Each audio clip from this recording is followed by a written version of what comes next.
And that was, again, one take. One take, eh? Unbelievable. How was it really cooperating with Bowie in the 70s, Mike? Give us, a picture, a description of the man behind the character, behind the myth, if you wish. The man behind the character is basically a genius. And as far as a producer, he has pulled out the best playing from me because he said the least. But when he would say something, it was very important and potent, and I would listen and then play. And almost every track I did for him on the 15, 18 albums I've done, all were either the first or second take, because he respected who he hired to let them do what they do best.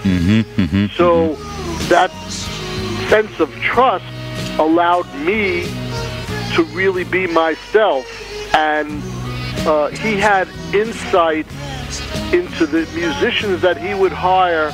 They would all contribute to his art in a brilliant way, whether it was Luther Vandross or Dave Sanborn or Mick Ronson or Earl Slick or Carlos Alomar. Each of them had a marvelous contribution. He knew how to find the best. And the only other person that's been like that in history in rock or jazz was Miles Davis. He always knew what musicians to hire in each phase of his career. Now, when I was hired by David Bowie in 1972, it was for 8 weeks. And here we are, 2011, I'm still with him. Yeah, you're right. I have to say that Young Americans is also one of my favorite albums ever. It's an honor for us to have you with us on air tonight, Mike. Would you like to tell us something about this album, too? That was another brilliant album. And David said to me that he wanted to switch from English rock musicians to American musicians who understood soul music. So we had another gentleman in the band who played keyboards and was a terrific musician named Michael Kamen. He knew Dave Sanborn and Luther Vandross, and he brought all these people in. And we started working, drummer was Dennis Davis, and we started getting this more funky feel. And we recorded in Philadelphia, which was Sigma Sound, where they had all those kind of Aretha Franklin and those kind of feelings coming out of the music. And he did it in his very unique way.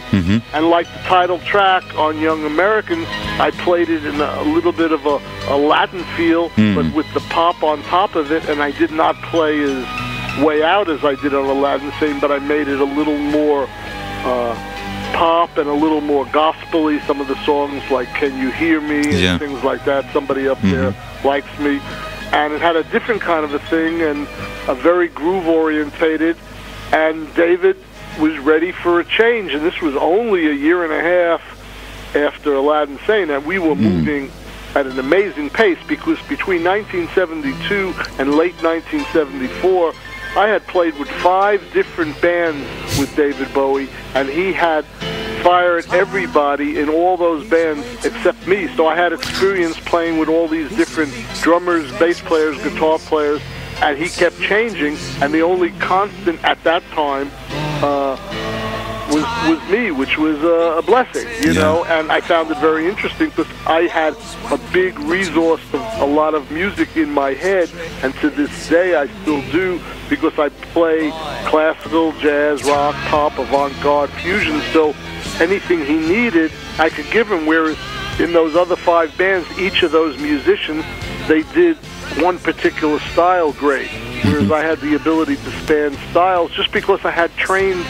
so much as a pianist. I mean, 8 hours a day for 15 years, and then go play concerts at night or gigs at night in New York City for 6 hours. So it was 14 hours a day of music every day, every single day. And when he found me, this singer, avant-garde singer from New York named Annette Peacock, recommended me because he knew her, and he was looking to expand. Because he had no pianist when he came to America in 1972 for his first American tour with the Spiders from Mars. So I brought a whole other element, and because he's very creative and open, he utilized what he had. So this is what I gave him. I gave him the best of what I could do, and that was the story. Do you prepare any new project this year, Mike? Interesting you asked me that, because in July I'm putting out a new album for a record label called Reference Recordings, an audiophile label in the States, and I've taken Bowie songs and done variations on them just on the piano alone. Oh, great. So it's going to be called Mike Garson, the Bowie variation. Oh, great. Really so I took great. songs like Ashes to Ashes and Heroes and Let's Dance and Changes and made my own versions. Even on 2 or 3 of the songs, I have 4 piano overdubs, like the way guitars overdub. I overdubbed myself 4 times, but no drums, no bass, no guitars, just all piano. And I've been thinking about the project probably for 20, 30 years, and it finally came to me, and we recorded it. So that will come out. Plus, I'll have a book of my transcriptions of what I'm playing, so if a pianist wants to read what I'm doing, they'll be able to buy that on MikeGarson.com, that kind of a thing. So it's taken all these years to contribute back to him, and I even wrote a song called A Tribute to David Bowie. That's an original, and that will be on the album.